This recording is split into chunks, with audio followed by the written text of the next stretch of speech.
राधा वल्लभ श्री हरिवंश। आप सभी का स्वागत है आपके अपने चैनल श्री जी कृपा में। आज की इस वीडियो में हम जानेंगे पुरुषोत्तम मास की पूर्णिमा के विषय में। यह जो पूर्णिमा है यह इतनी महत्वपूर्ण क्यों है। इस वीडियो में हम यह भी जानेंगे कि हमें पूर्णिमा का व्रत किस दिन रखना है और कैसे पूजा करना है इस दिन, जिससे ठाकुर जी की और लक्ष्मी जी की असीम कृपा हमें प्राप्त हो सके। और इस पूर्णिमा वाले दिन हमें क्या नहीं करना चाहिए। आप ये वीडियो पूरा देखिए, बहुत ही महत्वपूर्ण जानकारी आपको इस वीडियो के माध्यम से आज प्राप्त होगी। चलिए शुरू करते हैं। सर्वप्रथम तो ये जान लेते हैं कि यह पूर्णिमा इतनी महत्वपूर्ण क्यों है। जैसा कि हम सभी जान रहे हैं कि पुरुषोत्तम मास चल रहा है और यह जो महीना है वह 3 साल में एक बार आता है और इस माह में पड़ने वाले प्रत्येक तिथि अत्यंत ही महत्वपूर्ण है, क्योंकि वह भी 3 साल में एक बार आती है, इसलिए उसका महत्व अनंत गुना बढ़ जाता है। अब ये जान लेते हैं कि हमें पूर्णिमा का व्रत किस दिन रखना है और किस दिन स्नान दान आदि करना है। तो सर्वप्रथम ये जान लीजिए कि आप भी ये कई दिनों से सुनते आ रहे हैं, कैलेंडर में भी ये लिखा रहता है कि एक दिन व्रत की पूर्णिमा रहती है और एक दिन स्नान दान आदि की पूर्णिमा रहती है। तो ऐसा क्यों है? जिस दिन व्रत की पूर्णिमा है उसी दिन स्नान और दान की पूर्णिमा क्यों नहीं रहती है? ऐसा क्यों है कि दोनों चीज़ें एक ही पूर्णिमा होने के बाद भी अलग अलग कैलेंडर में तिथि दी हुई होती है? तो आज हम उसके पीछे का एक कारण जानेंगे। सर्वप्रथम तो ये समझिए कि प्रत्येक त्योहार व्रत के नियम अलग अलग होते हैं। हर त्योहार हर व्रत हम उदया तिथि के अनुसार नहीं देख सकते हैं। हमने शास्त्रों में ऐसा पढ़ा है और संतों के मुख से ऐसा सुना है कि जो पूर्णिमा तिथि होती है उसमें चंद्र उदय का अत्यंत ही महत्व होता है। तो जिस रात्रि में चंद्र देव उदय रहते हैं पूर्णिमा तिथि में, उस दिन को ही व्रत रखना चाहिए। जैसे कि उदाहरण के तौर पे हम इसी साल की जो 2026 में जो पुरुषोत्तम मास की पूर्णिमा पड़ रही है, उसकी जो शुरुआत है तिथि की, वह 30 तारीख को दिन शनिवार को दोपहर में 11:58 से शुरू हो रही है, जो कि दूसरे दिन 31 तारीख को इतवार के दिन दोपहर में 2:14 पे समापन होगी। इस तरह से यदि देखा जाए तो जो पूर्णिमा तिथि में जो चंद्र उदय होंगे वो 30 तारीख की रात्रि में ही होंगे। इसलिए हमें 30 तारीख के दिन में ही व्रत रखना है, क्योंकि हमें जो चंद्रदेव का जब हम पूजन आदि करते हैं तो पूर्णिमा तिथि में ही हम चंद्रदेव का पूजन अर्चन करते हैं। तो इसलिए जो हमें पुरुषोत्तम मास की पूर्णिमा का व्रत रखना है, जितनी भी माताएं बहनें जो ये व्रत रखती हैं वह 30 तारीख को दिन शनिवार को ही इस व्रत को रखेंगी। अब ये जान लेते हैं कि स्नान दान के लिए अलग तिथि क्यों बताई गई है। तो जैसा कि हमारे शास्त्रों में वर्णित है कि हम उदया तिथि को भी नजरअंदाज नहीं कर सकते हैं, और विद्वानों का भी मत है कि स्नान दान और तर्पण के लिए उदया तिथि युक्त पूर्णिमा ही उत्तम रहती है। इसलिए जो हमें दान आदि करना है, स्नान करना है, तर्पण आदि करना है, वह सब कुछ 31 तारीख को दिन रविवार को होगा।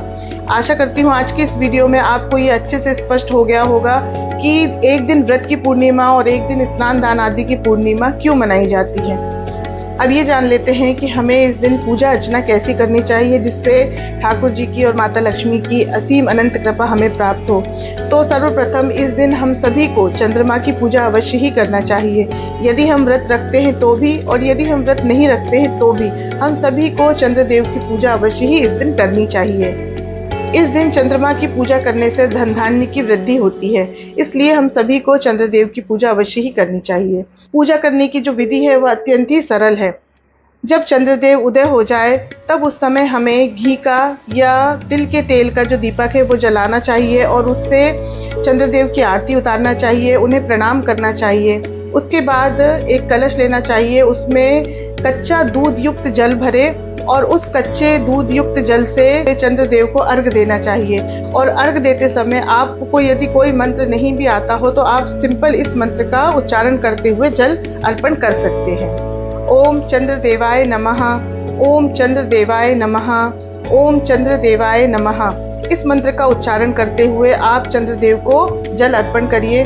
उसके बाद आपको इस दिन खीर भी अवश्य ही बनानी चाहिए।